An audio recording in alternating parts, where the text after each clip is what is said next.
জানেন আপনি যখন মারা যাবেন মুনকার নকির আসার আগে আরেকটা ফেরেশতা কবরে আসবে যার নাম রুমন। সে আপনাকে বসাবে, বলবে লেখো উকতুব আমালাক, তোমার ৬০ বছর কি কি করেছো প্রত্যেকটা মুহূর্ত লিখে দাও। ৭০ বছর যা যা করেছো সব লিখে দাও। ৯০ বছর যা যা করেছো সব লিখে দাও। আপনি জীবনে একটা বাজারের লিস্ট লেখেন নাই, আপনি জীবনে একটা দোকানের হিসাব লেখেন নাই, আপনি ট্যালেন্ট ছাত্র ছিলেন, শুধু লিখতে বিরক্ত লাগে বলে আপনি ফার্স্ট ক্লাস পান নাই কলেজে ইউনিভার্সিটিতে।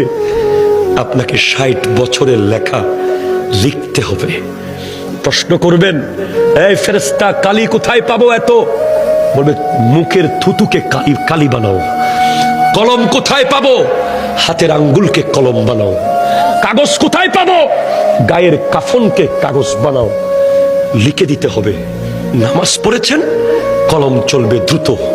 রোজা রেখেছেন, কলম স্পিডে চলবে। দান করেছেন, কলম স্পিডে চলবে।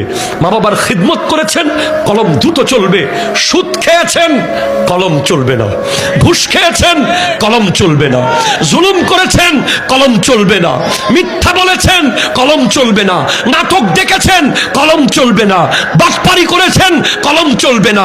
নামাজ পড়েন নাই, কলম চলবে না।